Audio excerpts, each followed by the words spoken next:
प्रधानमन्त्री शेरबहादुर देउवाले सत्ता गठबन्धन पुरै समय रहने बताउनु भएको छ। संयुक्त अधिराज्यको ग्लासगोमा आयोजित जलवायु परिवर्तन सम्बन्धी संयुक्त राष्ट्रसङ्घीय संरचना महासन्धिको पक्ष राष्ट्रको 26औं सम्मेलन COP 26 भाग लिएर बिहिबार स्वदेश फर्कनुभएका प्रधानमन्त्री देउवाले विमानस्थलमा सञ्चारकर्मीसँगै कुरा गर्दै गठबन्धनमा कुनै समस्या नरहेको र पुरै समय चल्ने बताउनु भएको हो। प्रधानमन्त्री देउवाले कोप सम्मेलनका दौरानमा छिमेकी मुलुक भारत लगायत विभिन्न मुलुकका नेताहरूसँग महत्त्वपूर्ण विषयमा छलफल भएको जानकारी दिनुभयो। भारतमा समेत युरिया मल अभाव रहेका बेला पनि नेपाललाई भारतले मल दिएर सहयोग गरेको प्रति धन्यवाद दिएको उहाँले बताउनुभयो। सम्मेलनकै क्रममा अमेरिकी राष्ट्रपति जो बाइडेनसँग पनि नेपालको सम्बन्धका बारेमा संक्षिप्त कुराकानी भएको प्रधानमन्त्री देउवाले जानकारी दिनुभयो। जलवायु परिवर्तनको जोखिमको बढी असर नेपालमा परेको र बाढी पहिरोजन्य विपदका घटना बढेको प्रति ध्यान आकर्षण गराउँदा अन्य मुलुकले चासो लिएको उहाँले बताउनुभयो। त्यस्तै उहाँले समकक्षी भारतीय प्रधानमन्त्रीसँग नेपाल भ्रमणबारे कुराकानी भएको जानकारी दिनुभयो। प्रधानमन्त्री देउवाले अमेरिकी सहयोग परियोजना MCCका उपकार्यकारी प्रमुखसँग भएको भेटघाटका क्रममा नेपाल MCCको पक्षमा रहेको र आवश्यक प्रक्रिया पूरा गरेर यसलाई चाँडै टुङ्गो लगाउने भन्ने विषयमा कुराकानी भएको जानकारी पनि दिनुभयो। गठबन्धन चाहिँ पुरै समयसम्म रहन सक्दैन। गठबन्धनमा कुनै किसिमको सरकार नगर्नुभयो भने तपाईँहरूले अरू कुराको सम्बन्धमा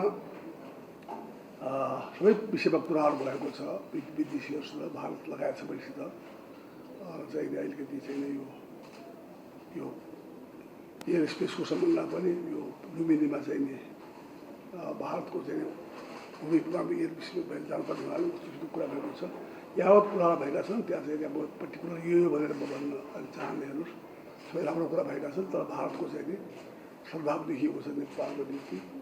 नेपालमा चाहिँ उहाँले जो युरिया मलको छ फर्टिलाइजरको कुरा छ भारतमा अवश्य हुँदै पनि नेपाललाई उहाँले दिएकोमा म धन्यवाद पनि दिएको छु।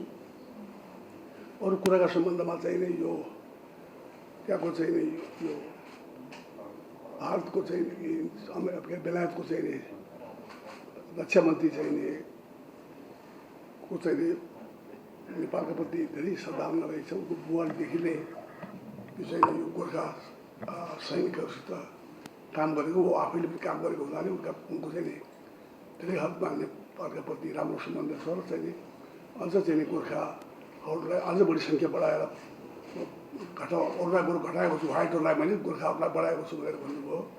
कति कुराहरू चाहिँ अझै समस्या छन् त्यसमा चाहिँ नि हाम्रो पूर्व राजदूतले राम्रो काम गर्नुभएको रहेछ। त्यहाँ चाहिँ नि त्यो अब जाने पठाउन राजदूतलाई पनि हामी सबै कुरा ब्रिफ गरेर उसलाई चाहिँ त्यहाँ गएर काम गर्न सक्छन्। उनी त्यहाँका डिफेन्स मिनिस्ट्रीले भने अब राजदूत आएपछि म कुरा गर्छु के समाधान हुन सक्छन् गोर्खा लगायत सबै कुराहरूमा भनेर उनी चाहिँ भनेका छन्। तर उनले एउटा कुरा स्पष्ट के भन्न चाहन्छु भनेदेखिलाई यो चाहिँ नि जुन बेलादेखि उहाँले चाहिँ तल बढाएको छ गोर्खाहरूको त्यो बेलादेखिको चाहिँ पेन्सन चाहिँ बढ्न सक्छ। अगाडिको सम्बन्धमा चाहिँ नि अझै छलफल गर्नु जरुरी छ भनेर भन्नुभएको छ।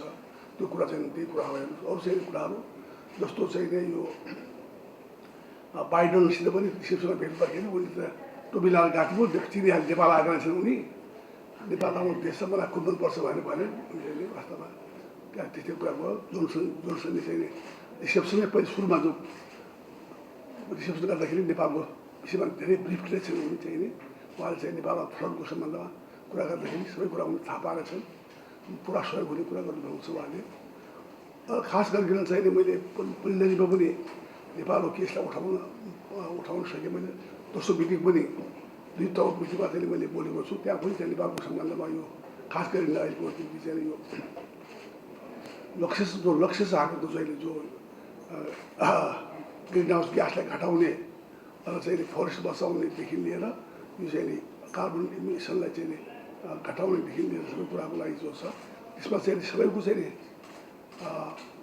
यो कमिटमेन्ट नै भएको छ COP 26मा। यसले गर्दाखेरि मलाई विश्वास छ यो चाहिँ नि अब चाहिँ नि नेपाल चाहिँ अब पनि जो ग्रिन हाउस ग्यास बढेको छ त्यो घट्नेछ र हाम्रो सबभन्दा बढी त नेपाल नै सबभन्दा बढी तपाईँलाई थाहा छ यो सबै कारणै त्यो ग्रिन हाउस ग्यासको कारणले कि चाहिँ नेपालमा जो बाढ आयो पहिरो आएको छ अनयुजुअल वर्षा आएको छ। कति मान्छे चाहिँ 200 बढी मान्छे मरिसकेका छन्। कति बेपत्ता छन्। त्यस्तो अवस्था नेपालमा छ। त्यो सबै कुरा मैले त्यहाँ उठाएँ भने पनि तर त्यसका बावजुद पनि के छ भनेदेखिलाई सबैको चाहिँ यो चाहिँ यो प्रतिबद्ध चाहिँ देखिएको छ।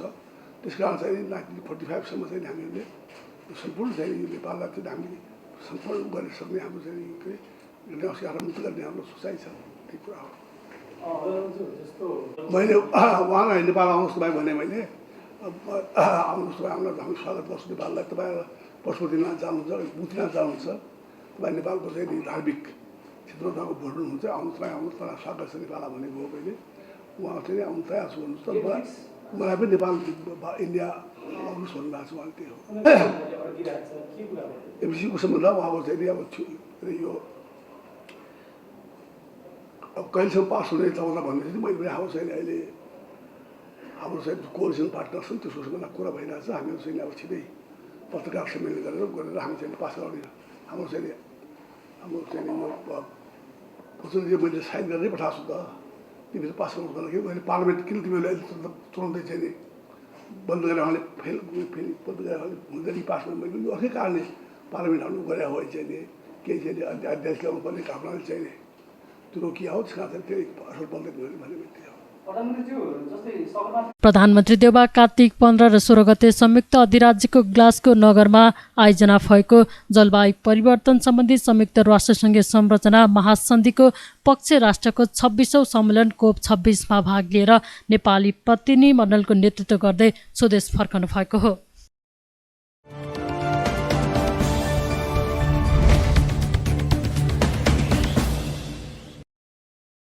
महाकवि लक्ष्मीप्रसाद देवकोटाको 113औं जन्मजयन्ती बिहिबार विभिन्न कार्यक्रमको आयोजना गरी मनाइएको छ। नेपाली साहित्यमा 100भन्दा धेरै कृतिको योगदान गरेका देवकोटाले 10 वर्षको उमेरदेखि कविता लेख्न सुरु गर्नुभएको थियो।